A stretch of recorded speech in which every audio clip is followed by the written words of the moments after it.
Welcome to Rest Reviews. My name is Daniel. We're already through the first half of the year 2026, so I'm going to be counting down what I think are the best movies of the year so far. This list will be for narrative feature films, so no short films or documentaries will be included, and I'm also going by US official release dates. I think that it's been a solid first half of the year for movies, and I've already seen 70 movies overall between theaters, streaming, and renting. Before I give you my top 10 movies of 2026 so far, I will give you 10 honorable mentions, essentially the runner-ups of 20 through 11. I will also include the rating that I gave each film as well. My first honorable mention is I Love Boosters. The sophomore film from Sorry to Bother You director Boots Riley is another absurdist political comedy. His movie has clever anything-goes filmmaking at every turn. My next honorable mention is Remarkably Bright Creatures. Olivia Newman's adaptation of Shelby Van Pelt's novel is a sweet-natured drama with wonderful performances by Sally Field and Lewis Pullman. Next is Toy Story 5. Andrew Stanton's sequel is another unnecessary follow-up like Chapter 4 before it, but it still contains plenty of charm and vibrant visuals despite not hitting the original trilogy's level. My next honorable mention is Nirvana the Band, the Show, the Movie. It's a Canadian time travel comedy from Matt Johnson that is full of inventive ideas and big laughs. My next honorable mention is Hoppers. This is another delightful Pixar film, this one from director Daniel Chong. It mixes together environmental messages and science fiction for a love letter to beavers and other wildlife. Next is 28 Years Later, The Bone Temple. The second chapter of the 28 Years Later trilogy sees Nia DaCosta stepping in for Danny Boyle behind the camera, delivering a dark and disturbing sequel as Jack O'Connell terrifies the audience as the leader of the Jimmies. Next is Disclosure Day. Steven Spielberg returns to the subject of aliens with his whistleblower thriller that features an exceptional performance from Emily Blunt. Now I have Blue Heron. This feature debut from Sophie Ramvari is quietly devastating as it examines mental health and memories of family. My next honorable mention is Exit 8. Genki Kawamiri's film is one of the best video game adaptations to date, and it's the kind of claustrophobic horror film that Backrooms tried to be. And my final honorable mention, just missing the top 10, is Hokum. Damien McCarthy's latest effort is a spooky Irish horror film with a terrific performance from Adam Scott in the lead role. Now that I have the honorable mentions out of the way, let's move into what I consider the 10 best movies of 2026 so far. Number 10, The Sheep Detectives. The Sheep Detectives is a better Knives Out-like movie than the last two Knives Out sequels. Yeah, I said it. It's a charming family film that follows a group of sheep who try to figure out who killed their shepherd, who is wonderfully played by Hugh Jackman. Kyle Balda's film presents a fun mystery and features a welcome voice cast with Bryan Cranston a standout as a sheep named Sebastian.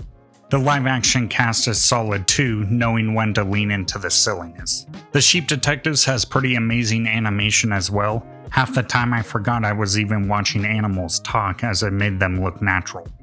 Number 9, Dead Man's Wire. The story of the 1977 hostage standoff involving Tony Kuritzis makes for a gripping crime drama. Bill Skarsgård is very good as the intense Tony who kidnaps a mortgage broker who he believes cheated him. Dacre Montgomery is nearly unrecognizable as the victim character Richard Hall. Gus Van Sant's first film in 7 years finds the director returning with confidence. Dead Man's Wire reminded me of Dog Day Afternoon at times with its subject matter and staging. It isn't on the same level as that legendary film, but it's still a thrilling piece of entertainment. Skarsgård is great in his many horror and villain roles, but it's nice to see him mix it up and do something different here. His performance as Tony is full of surprising delights. Number 8, Obsession. The horror movie many are obsessed with right now is perhaps a touch overhyped, but it's still a movie that's made with skill by director Curry Barker and his team. He has announced himself as an exciting new voice in genre filmmaking after Milk and Serial and now Obsession. Obsession sees a man wishing for a friend to fall in love with him, and in turn taking away her free will as she becomes trapped inside of her own body as a fake version of her becomes erratic. Barker takes those ideas in wild and unexpected directions. Indy Navarrete gives a breakthrough performance as Nikki. She keeps the audience gripped with her fully committed dive into the character. Number 7, The Christophers. The latest from Steven Soderbergh is a mix of caper and comedy that follows an aging painter and a woman that's hired to finish some of his paintings behind his back. Sir Ian McKellen and Michaela Cole are both terrific as they navigate what is essentially a two-hander for much of the runtime. Screenwriter Ed Solomon provides them with some great dialogue to work through, and Soderbergh delivers while also not getting in their way. McKellen is 87, and yet he still holds the screen like few other actors. The Christophers is yet another character-driven gem from the prolific Soderbergh. Number 6 is God Is. Alicia Harris's debut film, based on her own play, feels like a cross between the work of Spike Lee and Quentin Tarantino, but with a female perspective.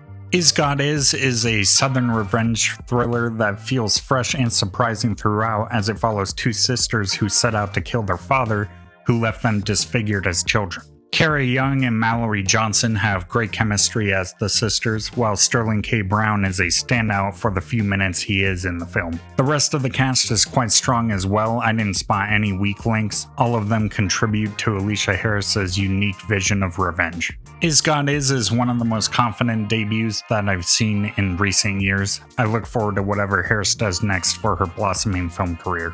Number 5, The Furious. Taken meets The Raid with The Furious, one of the best straight-up action movies in the past few years. The movie even stars a handful of the actors from The Raid who once again put their amazing physical talents on display. Director Kenji Tanigaki essentially gives us The Raid 3 here, only with a different title. The Furious follows a father as he takes on a criminal empire in order to get back his kidnapped daughter. He eventually teams up with others as the battle grows. There are multiple stunts and fights in The Furious that left me stunned. Is all of it believable? Heck no, but it's very entertaining as the action piles on. Number 4, Tuner.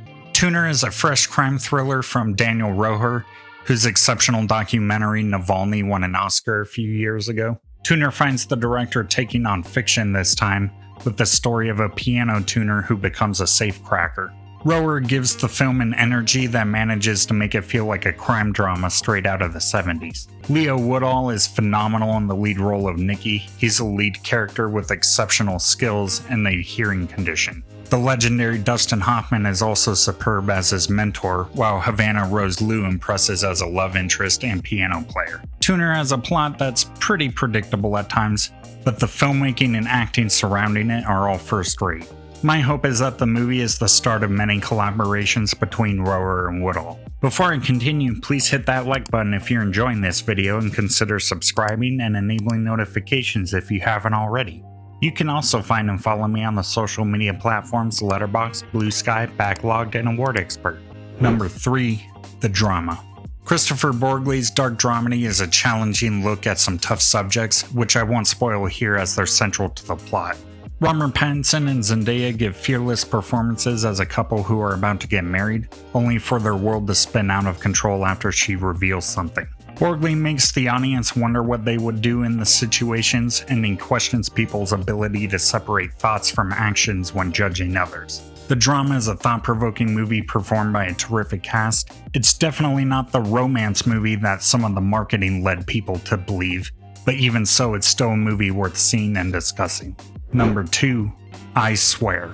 Released last year in the UK but not in the US until this year, I Swear is a heartfelt biographical film that tells the story of John Davidson. He's a Scottish man with Tourette syndrome who helped bring more awareness of the disorder to the world. Writer-director Kirk Jones explores many periods of Davidson's life, but he does so with balance and grace. Robert Aramayo is simply amazing as the adult Davidson, with a performance that won him a BAFTA earlier this year. He's backed up by wonderful supporting performances from Maxine Peake and Peter Mullen. All three of the actors bring weight and humor to the characters they're portraying. I Swear is both an entertaining and educational journey. Davidson is a fascinating subject, and Aramayo brings him to life beautifully with his breakthrough performance. And now we are at what I consider the best film of 2026 so far, and it is number 1, Project Hail Mary. Phil Lord and Chris Miller's adaptation of Andy Weir's novel is a stellar sci-fi adventure. Ryan Gosling is in fine form as Ryland Grace, a teacher sent on a mission into space that could save humanity. Along the way, he teams up with an alien named Rocky, whose home is under threat as well. Project Hail Mary is scripted by Drew Goddard, who previously wrote the movie adaptation of Weir's novel The Martian. He expertly translates the humor and intelligence found in Weir's writing once again. Lord and Miller also bring it all to life with epic visuals and care for the character moments. While not quite on the same level as Ridley Scott's film version of The Martian, at least for me, Project Hail Mary is another excellent movie based on Weir's writing. It's Lord and Miller's best directorial achievement to date, and it's the best movie of 2026 so far. And there you have it, those are my favorite movies to be released in the first half of 2026. That's just my opinion though. Of course, let me know what your favorite movies of the year so far are down in the comments. Thank you so much for watching this video. You can check out these other videos on Rester Reviews right now.